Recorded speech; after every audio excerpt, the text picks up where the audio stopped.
Halo semuanya, perkenalkan nama saya Stefanus Susanto. Saya berasal dari Tegal. Saya berkuliah di Universitas Siber Asia di Prodi Manajemen dan saya sekarang memasuki semester 2. Kali ini saya akan menjelaskan tentang eh, Industri 4.0 dan Society 5.0. Hmm, dengan semakin canggihnya teknologi yang mengarah pada industri 4.0 dan society 5.0, terdapat tantangan dalam mempertahankan nilai-nilai humanisme. Industri 4.0 yang dicirikan dengan integritas teknologi cyber fisik, otomatisasi, dan digitalisasi secara society 5.0 yang berfokus pada manusia dan teknologi harus tetap menetapkan manusia sebagai fokus utama.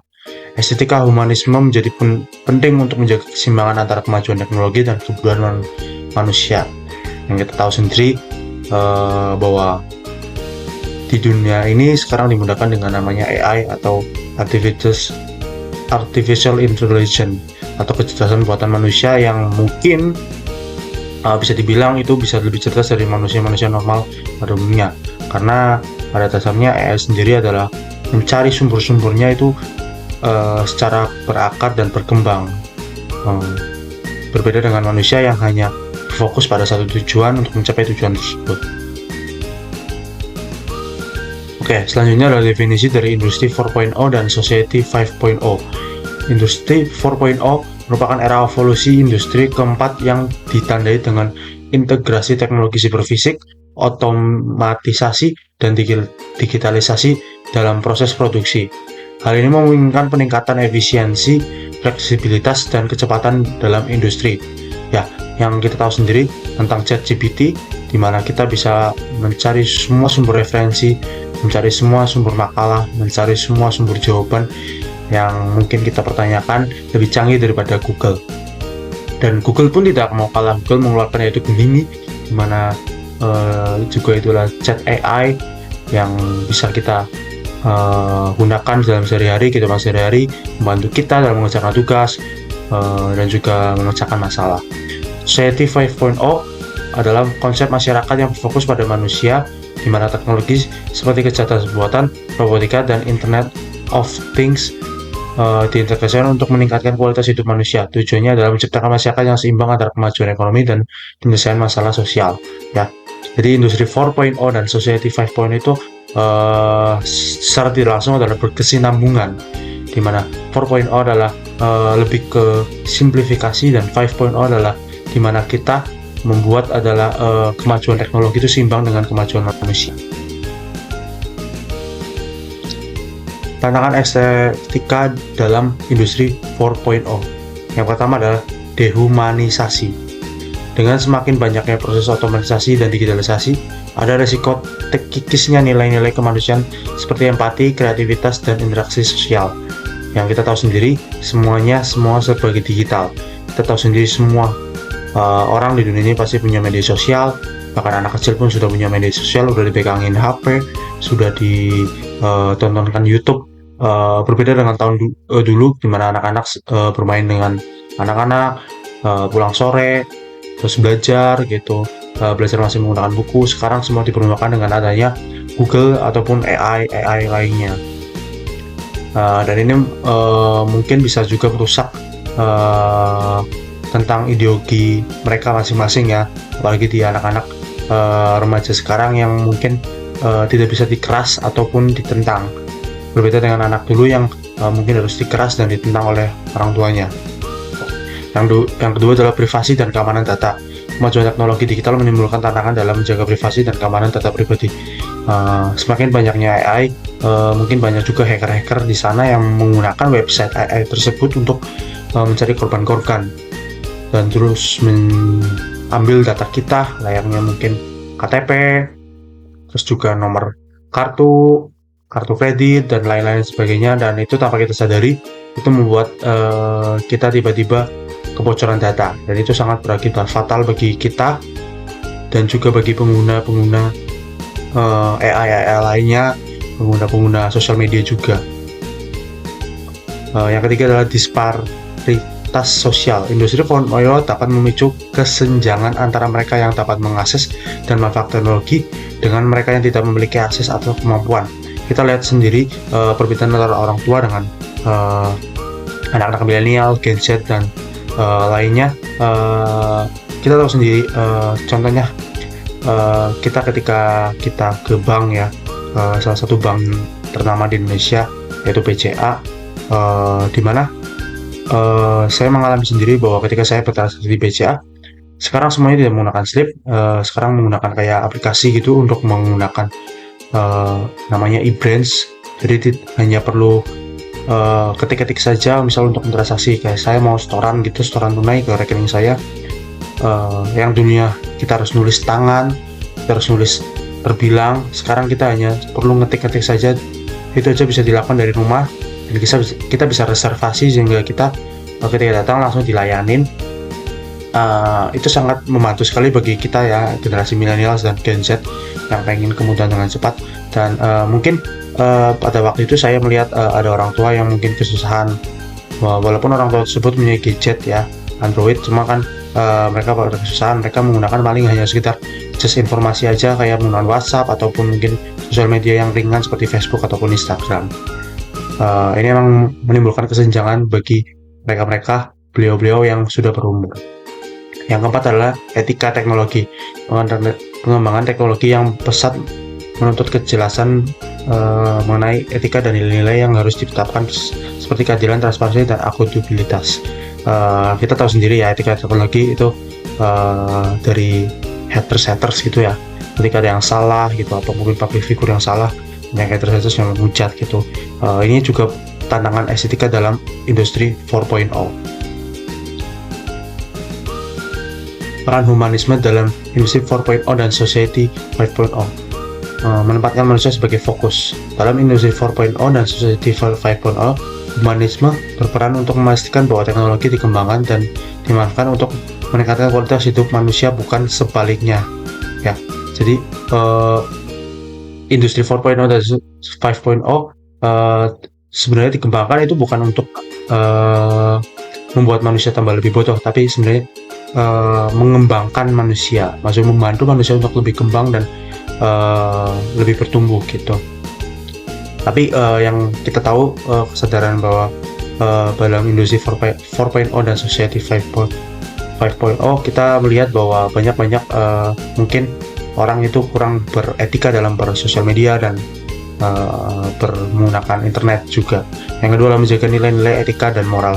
Humanisme menjadi landasan dan mengembangkan teknologi yang sejalan dalam prinsip etika seperti keadilan, kesetaraan, dan tanggung jawab sosial. Maka dari ini kan kita perlu diajarin yang namanya dewasa dalam berinternet itu kepada adik-adik kita yang mungkin masih bersekolah, sehingga mereka adik-adik kita juga tahu mana yang benar, mana yang salah. Yang ketiga adalah mendorong kreativitas dan inovasi. Penekanan humanistik dapat memicu kreativitas dan inovasi yang berpusat pada kebutuhan manusia sehingga menghasilkan solusi yang lebih sesuai dengan harapan dan aspirasi masyarakat.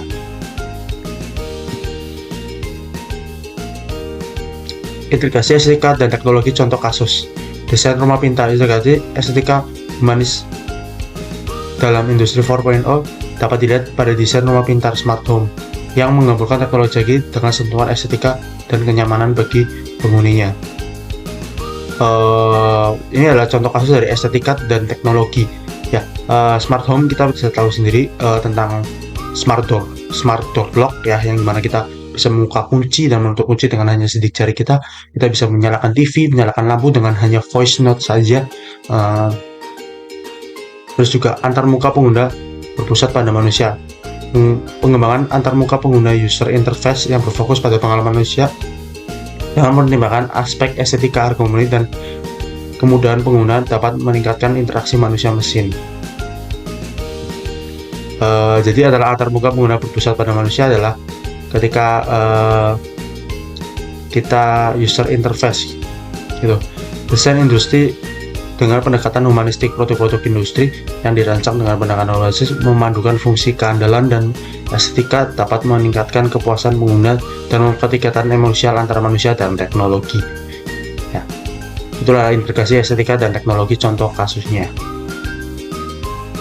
Oke, dampak estetika humanistis pada kehidupan masyarakat.